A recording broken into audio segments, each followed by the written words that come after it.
Dominus vobiscum, sequentia sancti evangelii secundum Matteum.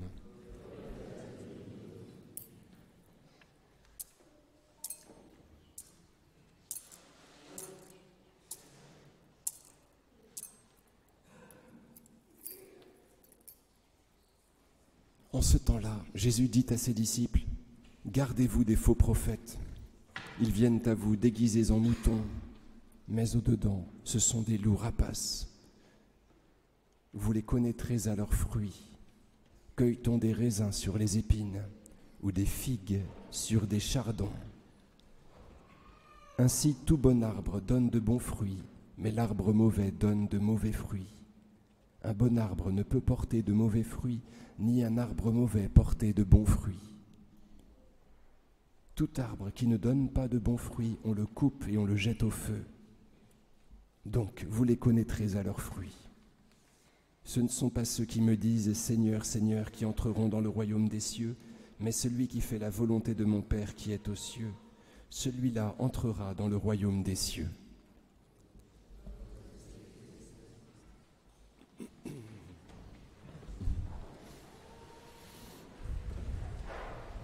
Au nom du Père et du Fils et du Saint-Esprit, ainsi soit-il. Chers amis, nous avons les mauvais fruits et les bons fruits. Pour le Seigneur Jésus, les mauvais fruits, ce sont les épines et les chardons. Et les bons fruits, ce sont les figues et les raisins. Attardons-nous d'abord sur les mauvais fruits. Où en est-il question? Où est-il question ailleurs dans l'Écriture du couple épine-chardon? Et je pense que si vous vous fouillez la mémoire, vous auriez tous la réponse. Vous savez, c'est quand Adam hérite de son châtiment, il lui est dit cela, que malgré toute la peine qu'il prendra à cultiver le sol, qu'il cultivera donc à la sueur de son front, celui-ci ne donnera pour lui qu'épines et chardons. Après qu'il s'est séparé de Dieu et qu'il a entraîné le monde entier dans cette séparation d'avec Dieu, voilà ce que le sol sera capable de fournir, des épines et des chardons. C'est quand même très triste. Alors c'est un fruit qui est le fruit de la séparation. C'est étrange, n'est-ce pas? Normalement, il n'y a de fruit que d'union. On est d'accord. Il n'y a de fructification que par union. Là, c'est le fruit de la désunion, de la séparation. Voilà ce que le sol est capable de produire dès lors qu'il se sépare de Dieu. Pas grand-chose, des épines et des chardons. Quand le Seigneur Jésus est couronné d'épines, il veut signifier cela. Je suis rejeté par vous, vous vous êtes séparés de moi. Je suis un roi sans couronne, je suis un roi sans peuple.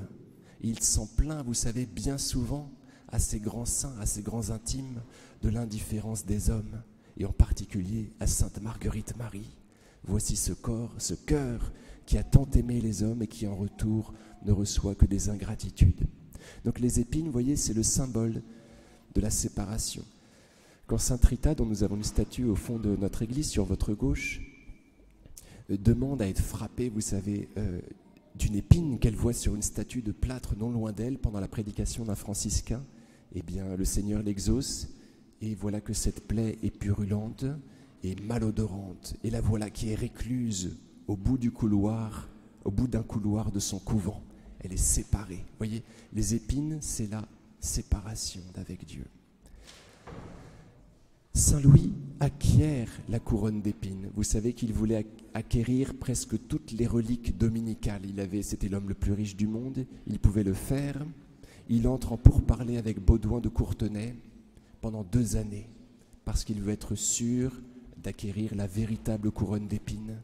Donc il envoie des mystiques, des saints la humer, des spécialistes, qu'ils vont décréter à la fin que c'est la couronne d'épines. Et à ce moment-là, Saint Louis débloque la moitié du budget annuel de son royaume, beaucoup d'argent pour acquérir cette couronne. Qui arrive en France, il vient l'accueillir aux côtés de son frère Robert d'Artois, vous savez, pieds nus, à Villeneuve-l'Archevêque. Il la reçoit entre ses mains, il la porte à Paris, il la met dans ce reliquaire géant qu'est la Sainte Couronne, dont il est le seul, qu'est la Sainte Chapelle, dont il est le seul à posséder la clé. À notre grande dame, Saint Louis offre les épines, vous savez, de la couronne d'épines. Il y en avait environ 70. Il fait des alliances avec ces épines. Il les offre aux nations alentours. Et de cette façon, il fait la paix dans le monde. Donc, pour ce qui avait, pour le Seigneur Jésus, signifié la désunion, la séparation, le diabolos. Vous voyez, le diable. C'est ça que signifie le mot diable, séparation. Les épines vont signifier pour Saint Louis la paix du monde. Il se produit en faveur de Saint Louis ce qui se produit toujours quand on côtoie le Seigneur Jésus, cet admirable échange. Le Seigneur prend sur lui nos souffrances, la grande souffrance de séparation, et nous donne la paix en retour. Saint Louis est capable de faire l'alliance avec ce qui avait signifié la désalliance pour le Seigneur Jésus. Vous voyez comme il est bon, le Seigneur Jésus. Et les martyrs anglais vont être martyrisés, vous savez, avec ces épines. Ils vont les porter sur eux au moment où ils sont écrasés. On met des pierres sur eux pour qu'ils éclatent. Ils portent cette couronne, ces épines.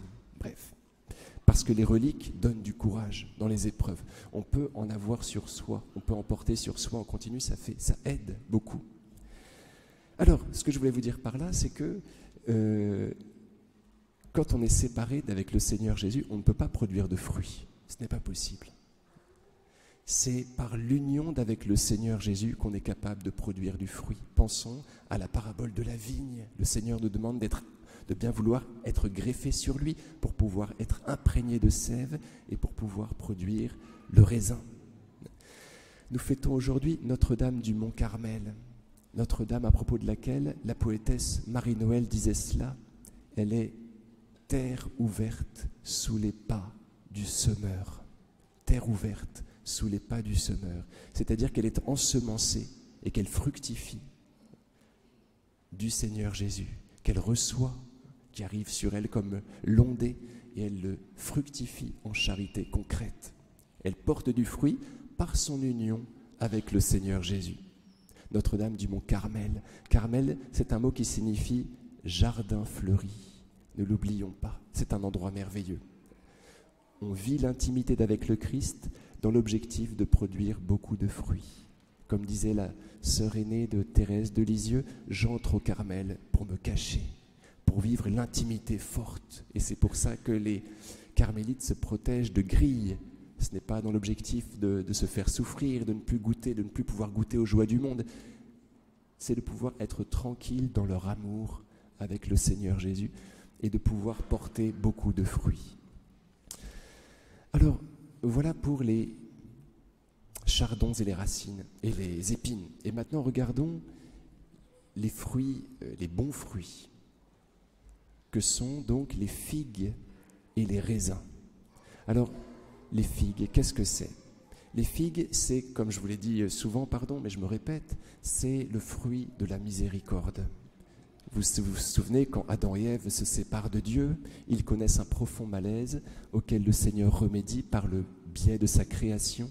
Il leur offre les feuilles du figuier qui sont larges et qui leur permettent de se couvrir parce qu'ils ont honte de leur nudité. Donc c'est l'arbre de la miséricorde. Et vous savez qu'un jour le Seigneur Jésus se met en colère contre un figuier qui ne porte pas de fruits. Et à ce moment-là, ses disciples lui répliquent que c'est bien normal qu'il ne porte pas de fruits parce que ce n'est pas la saison des figues. Et le Seigneur Jésus ne s'explique pas.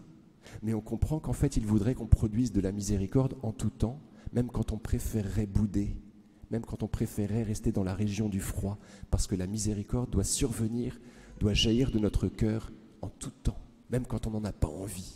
Voyez, donc c'est l'arbre de la miséricorde. Quand on est uni au Seigneur Jésus, ce qu'on produit d'abord, c'est la charité, c'est la miséricorde.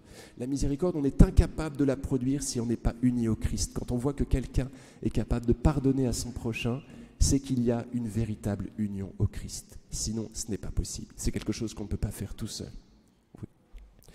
Ensuite, il y a les raisins. Le raisin qui donne le vin, qui réjouit le cœur de l'homme. Les deux vont ensemble, bien évidemment. Quand on fait le bien, quand on fait la charité, quand on pardonne à notre frère, alors il y a une grande joie qui nous envahit. C'est le raisin, c'est la vigne.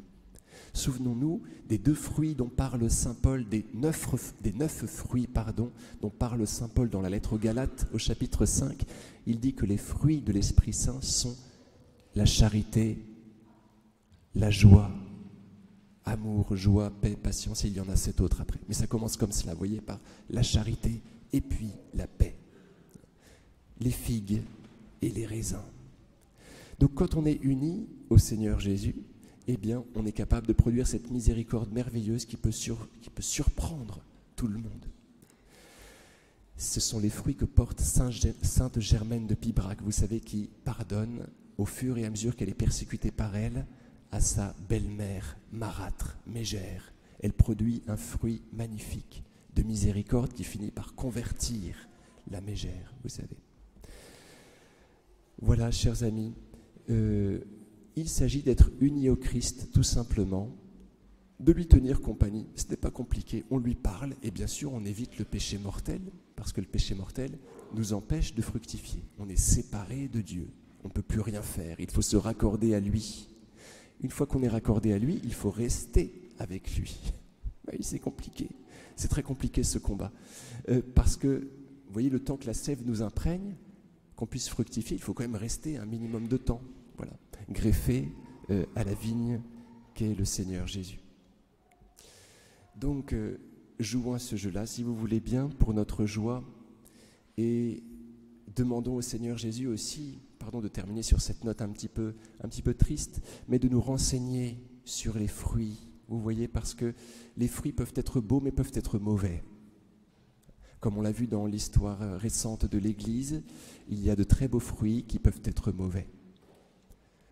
Pensons à Blanche-Neige, pensons aussi à Ève qui croque dans un fruit qu'elle trouve beau à voir, vous voyez, et elle entraîne son mari Adam dans cette chute. N'oublions pas que Lucifer, le mot Lucifer signifie porteur de lumière, et que le démon nous attaque toujours sous ce biais-là, de l'éclat.